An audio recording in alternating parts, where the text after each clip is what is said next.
I'm Kevin Rudd. I work for Recenter and I host a coffee corner on service management. My guest today is Manuel Grenacher. Manuel, you've been in service management in the last 2 decades. In 2006, you founded Core Systems, which had 7,000 customers at that time. Then you founded Miller, a crowd workforce company which was sold to Swisscom in 2015. Core Systems FSN then became part of SAP in 2018. Now you are General Manager Service Cloud at SAP. You've received numerous awards and nominations from Gartner, CIO Magazine, the Economic Council of Switzerland, and the Entrepreneur Award of the Year from Ernst & Young. Manuel, welcome to our session. Thank you. Welcome to Thank you for having me. I want to start by looking at the past, Manuel. Looking at now, compared to 20 years ago, in terms of service management, the focus, the processes, the systems, what has really changed now? What are the main differentiators between now and then?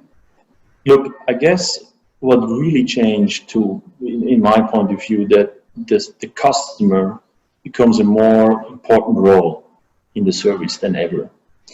I guess we realized over the last years that service is one of the main differentiators in many areas, not in all, but in many product areas. You are much faster disappointed if a service is not going well, and you want to, and I'm sure when you go to Twitter or something and someone is complaining and you spread it immediately out. Explosion, yeah. And it's even explosion can kill an entire brand. Right? Only because of one single case where you're unhappy in service. And I guess that changed. It's not technology. Technology in the end just empowered the people to be maybe more angry in a public view and give feedback in a faster way. But I guess for companies, on the other hand, is also an opportunity, to take those technologies that give you also new tools to help to deliver a faster and better service. But I guess in a nutshell, customers have a much higher expectation on service than 20 years ago. I grew up in a small business. In small businesses, it was every time like that. But in small businesses, when you look to service management, it was the owner of the company have everything in the head. He managed everything. He knows exactly on a Saturday I have to run for this customer because it's so important. But when you get into a larger industry company or in a larger enterprise, then of course this is not the same anymore. So I would say for SMEs, they were always like that. Always like that. Right? Always got, made the extra mile. Do you say that it's everywhere now? It's not only now it's everywhere. Large companies even need to learn to act like a small company and really respect every single customer. And the difference is when you ship products, you can ship it out of the warehouse and then kind of ship and forget, right? But on service, you always need to be in this interaction with the customers. Yeah, that service moment, you've been... Yeah, that's my belief. I mean, in the end, our life is lived in moments. We have our big moments, those moments you would never forget, like your first girlfriend, boyfriend, car, apartment, wife, kids, whatever, right? Maybe some you want to forget, but you can't. And you have those small moments that something is on time or a package is, delivered on the same day. And usually those moments you may forget quickly, but these small moments in the end is the differentiator. This is, in a role that make you, in the end, drives your decision if you go with a brand or not. Mm. And software can help you to make those moments happen. Right. Yes, exactly. Now, as you say, it's widespread, and now everybody has this mobile, social networking, and connections are so everywhere, basically. Businesses need to change, right? Has this change come from their needs and so on, or they are pushed by the technology?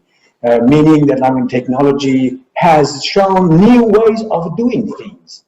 Look, the technology is mainly an enabler that people change, right? And I guess it's both. The technology drives something. People, adapt technology, like we discussed before, that they can use now social media to express their feedback faster and much brighter than maybe with a telephone to one-to-one. Yes.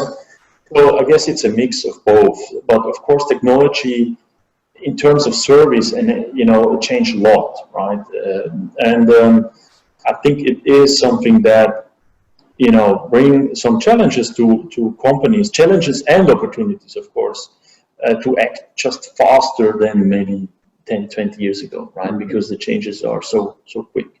And also when you see now what just happened right now, where people need to work at home or more or less overnight, right? And need to, learn how to work remote and work at home. I mean, these changes are so quickly, right? Yes, and technology get adapted much faster. I think technology is definitely a driver. And when you look to technology, the big shift, I believe, is of course the always connectivity thing through your smartphone, phone, or you have internet everywhere. You can. In my life, I can't work anymore without internet. Right?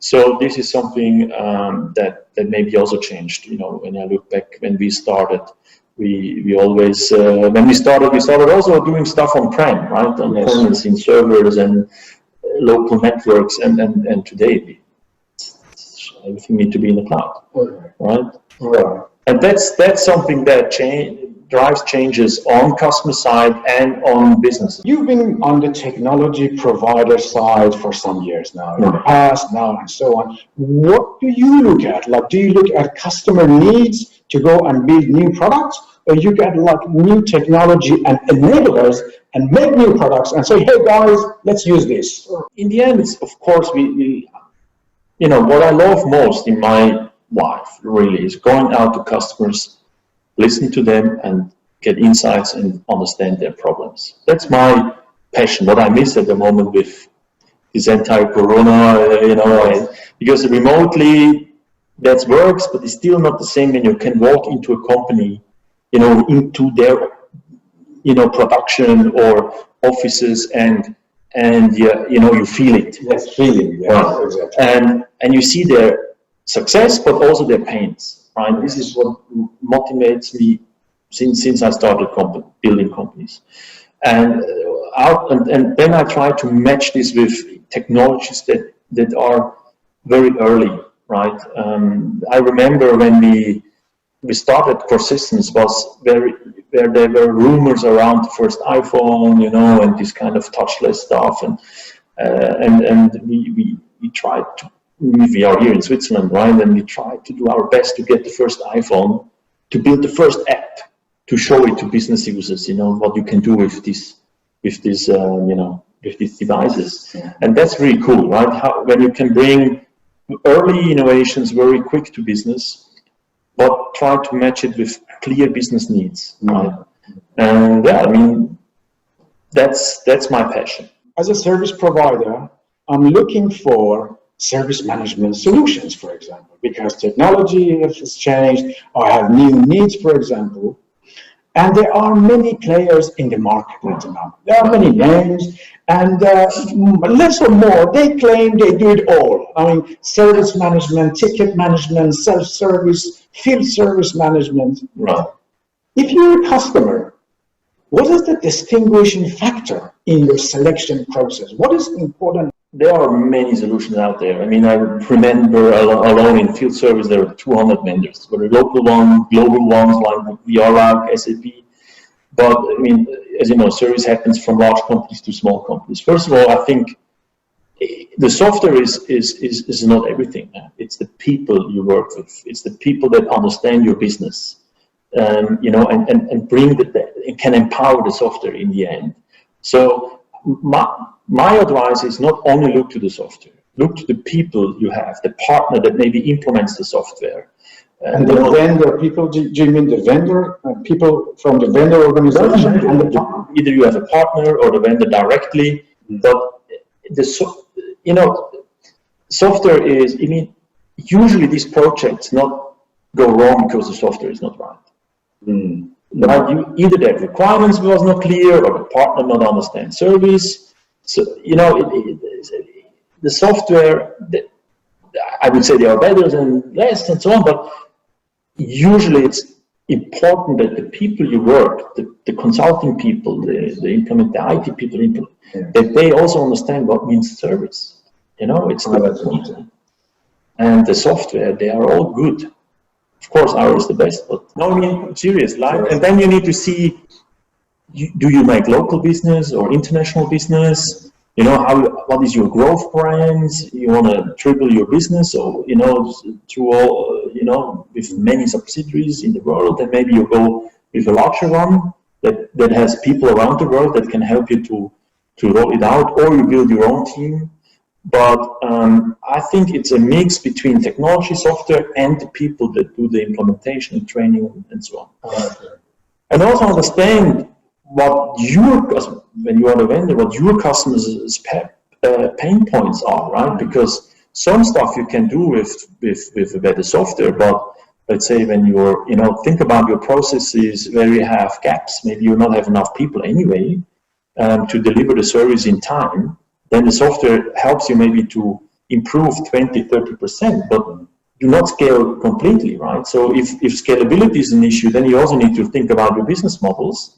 So maybe just take now your today's service work and try to digitalize it, because then you have it just the same better digitalized, maybe with 20% improve, but can scale it 3 times, 5 times. So that means I also think sometimes when I'm in these discussions, especially the companies with bigger companies, it's sometimes not so clear what is the service vision. What do we want to expect? Where we want to grow? Do we want to get 5 times bigger in service? Do we want to offer more services? Do we want to change into performance output versus we build it hours? So that is also, every company sometimes a little bit in the transition, and then it's also not so easy how to implement the software. So, and last point, I'm a big fan of standard software, right? Yeah, so less customization, try to go with a standard, commit to that vendor and go with the standard. Try to work with the vendor, give the vendor feedback what they can improve on the software, but not try to customize too much, right? Because otherwise, in my opinion, you cannot leverage from stuff that other customers also do with the same software, right? If you are getting very close, of course, I'm also a big believer on the cloud software, but in the end, I think as more you do by yourself, as less you benefit from innovations. Yes. Maybe you don't see them now, but in 2 years or 3 years, maybe there are new mobile phones and this and that, and a bigger vendor need to adapt those innovations. But if you do too much customization, you always run after these innovations, and I don't recommend that. Okay, interesting. So clear your strategy, clear your requirements, work with the trusted partner and vendor, and know where you're going, and try to stick to the best practices. Right? Even sometimes takes a bit longer, right? I saw in the last 20 years so many changes in the service stuff from the different mobile apps. First Android was most important, and iOS, now Windows. It's very crazy. There's always changes, and then all the security stuff and compliance stuff. You know it, right? GDPR is coming around the corner. Then now security is more important than ever because everyone is online, and we hear it in the press every time. That large software companies are telling. And I can also share this. Our biggest investment we do at the moment is in security. And when you do too much by yourself or with low investment, then you also risk some business. Thank you. In the past few years, you've been an advocate for crowd workforce, right? Referred to as Uberized service, right? But in the meantime, when we still go to service providers, which are our customers and so on, we still see there are many that have dedicated technicians for customers, because there is human relation, they log it, it's an experience for the end customer, right? Now, how do you see these two coming together? Well, we are saying it's going to be crowd, it's going to be digitalized and so on, and it's going to be Uberized kind of thing, but in the meantime, we make these moments of relations in the service. How does it work? So, first of all, I'm also, by the way, a strong believer in this one-to-one connection. Technicians, get more. I mean, I also will have, in my life, usually I would love to have always the same technician in certain things. So that's why I don't see crowd service to replace that. I always say this. This is something you need to keep, and you can afford it, of course, and this is the best experience that a customer can have. But mainly these technicians are high-skilled technicians. They are super good in solving big problems, and they know your, I don't know, let's say you're a machinery vendor, and they know all your machines and this. So where I see crowd service is honestly to think in new services you may not offer today. So look for new additional services you can offer to your install-based customer. Maybe, exchanging filters, or offer some other services, that cleaning or whatever in some cases. On top of existing service lines, right? On top. Or left and right, think broader.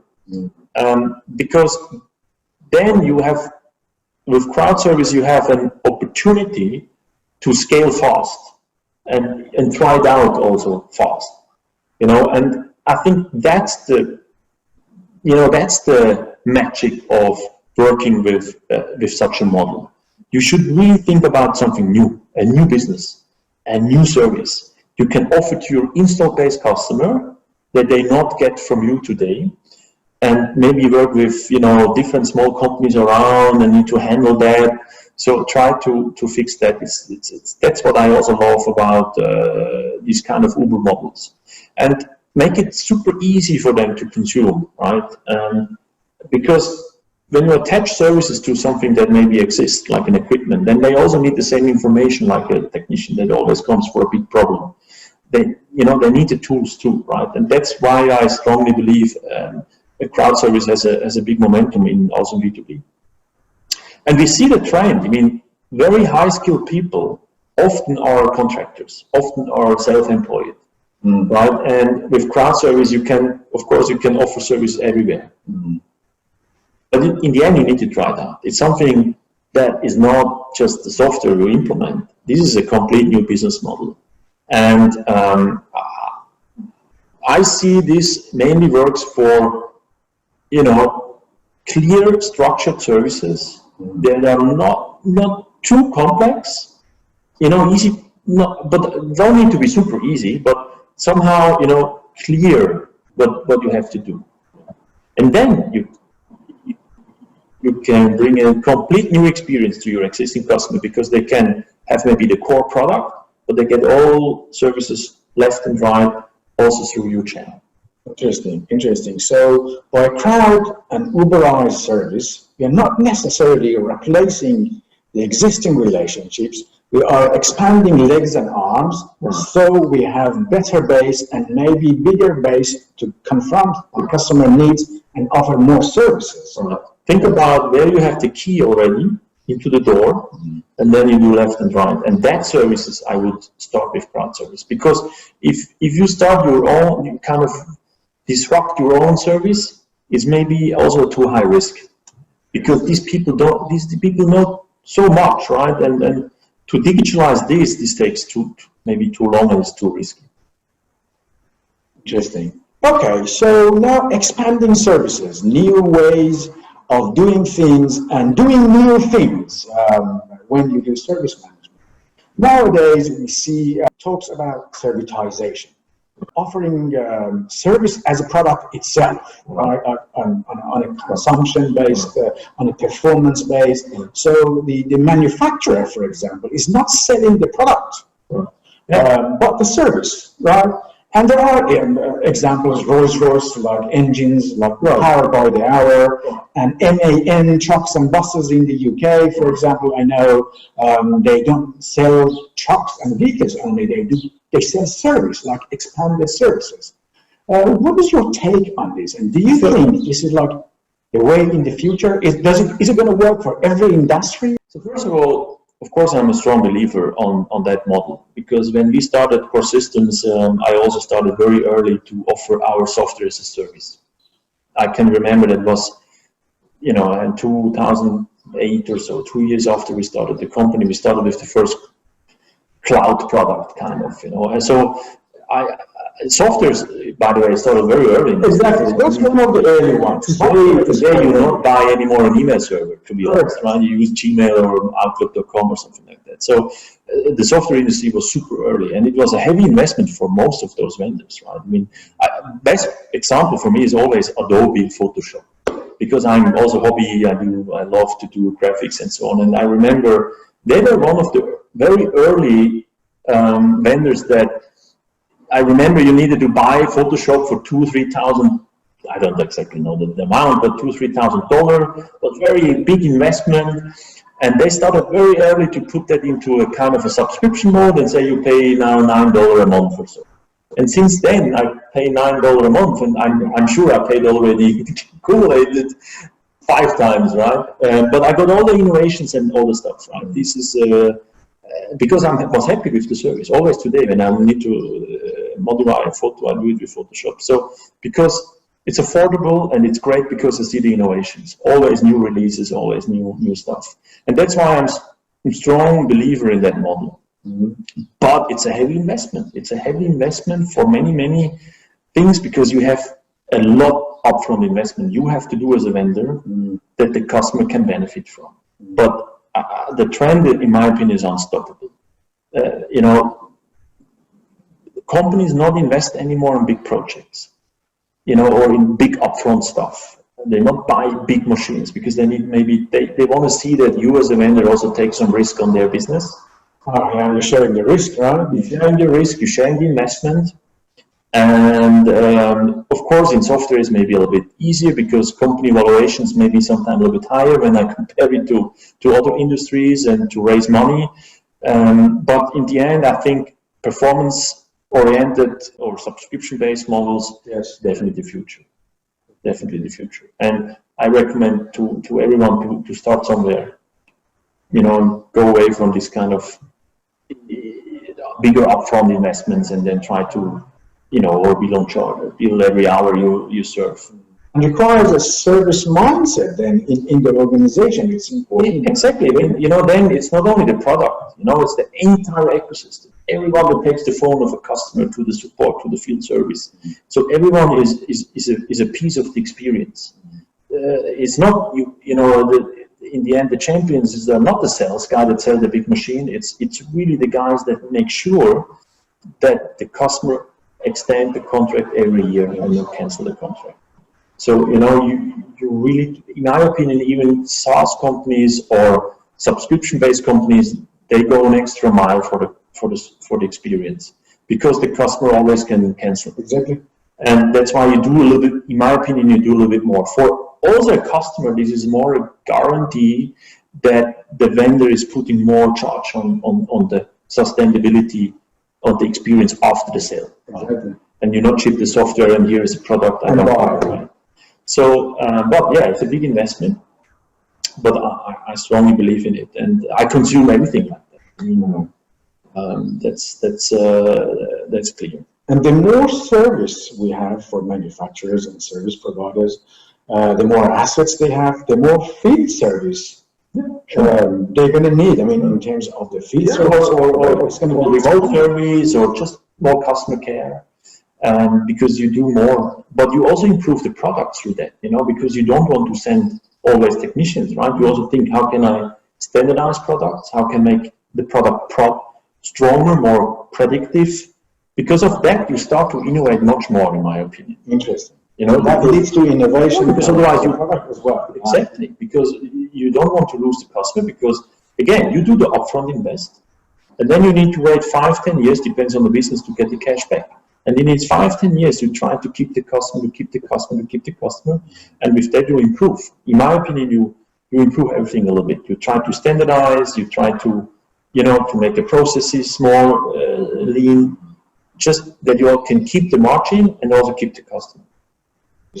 And when you look to the development, by the way, over the last 20 years, so large vendors, first they did great products, and then they did the products and added services. Okay, then they started to offer you systems, integrated systems, right? I remember very well these times, everything is integrated and, you have like a platform and so on. And now they need to, this was kind of, now they try to become a service company. But I even say you should become an experience, So you should really think not only to attach service now and make a subscription model, really think about how you can put an experience around, because that is something that customers pay as a certain premium. This we definitely see. The experience in the end is where you can make a second margin. And this can be simple, by building a community around, building better trainings, building education programs, certifications for the people that use your products. There are different ways to build an experience around it, but it's not only changing from a licensing model to a SaaS model or to a subscription-based thing, it's also developing an experience around it. Yes, thank you. You touched base on this innovation aspect of this service-oriented business. In the past few months, we've been in quarantine, we've been keeping social distancing, which I think is physical distancing. We are socially even maybe closer.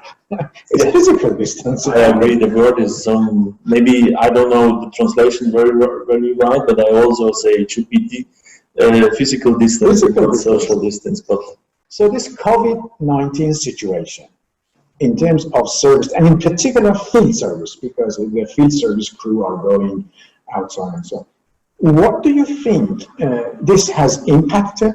Because for many, it's a new norm now. The world has changed. It was a pivot point, and now we're dealing with a new environment right now. Finally, very quickly, I have to say.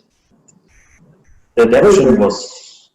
Even I'm not an expert, but when I see that the businesses are going, it looks like you're super agile for such situations. Exactly. So for post-COVID or the new norm, what is now highlighted in field service? Yeah, look, field service is a special business for that. You cannot replace field service completely into home office, first of all, because we know it, we all at home, we expect that stuff is working, power is working, telephone is, internet is working, and behind the scenes there are many people. And even when I drove a little bit, I looked very carefully on the streets. You saw not a lot cars, private cars, but you saw a lot of technician cars. They are on the street, right? So field service is always on, also in such situations, because we need the infrastructure to work. And I really proud of those people, what they needed to do for us, that we can work at home and so on. Even we had some internet maybe breakdown, but still remember, these guys are on the infrastructure and make sure that this stuff is happening. But of course, what trends are coming is that you also try to do more remote, that you use more, that you plug in experience external, that you not fly in maybe someone, or even not possible, and try to combine this with maybe less skilled person on site, and because he's anyway local, right? He's already local, he don't need to travel and has maybe less risk of this virus in this case, and you plug in someone remote, and now even with AR, and there's a lot coming, I think there is a big change coming. I think that what I see post is that you always need someone in many industries on site, but maybe not with the same skill anymore. Right? And you plug in someone remotely, and they both together solve the issue. So this is definitely a trend. Crowd maybe now is even. So there could be a crowd worker, and then you have still the expert that you always know, but he's remote because he cannot fly or it's too risky. To bring in on-site for both, for the customer and for this person. So this stuff I see, so it's a mix, but you always need the people. Field service, by all respect, you can do a lot more predictive, you can do more, sensors, but usually you still need people. You cannot replace them through bots. And that's why that business is, for me, very, exactly because of that, very, very inspired. And yeah, I mean, but the field service is on the way. I mean, they learned very quickly to work with distance, with all the requirements we have. But just think about my elevator as an example. I mean, they need to work. Schindler has, or whatever, they need to be on the street, right? Yeah, so what we do also, of course, is EHS and environment, health and safety is a big topic for us. I'm a strong believer in that. So, software should help you to be increase your performance and knowledge, but also should help you to predict or support you in not running into health issues or safety issues on site. And SAP, as you may saw in the press, we are building a COVID-19 tracing app, completely open source in Germany right now, for Germany. And that is really cool. First of all, it's because it's completely open source. And I'm thinking now with my team, how can we leverage this into field service?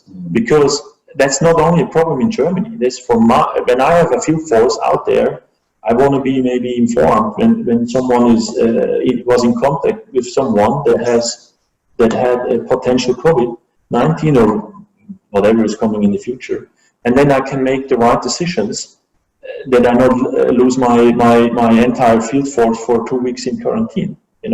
So we try to leverage this now and enhance our EHS package to help more larger organization, because you need a certain amount of people. That makes sense. That you can, use this technology support to make the right decisions. Right. Okay. So that's great.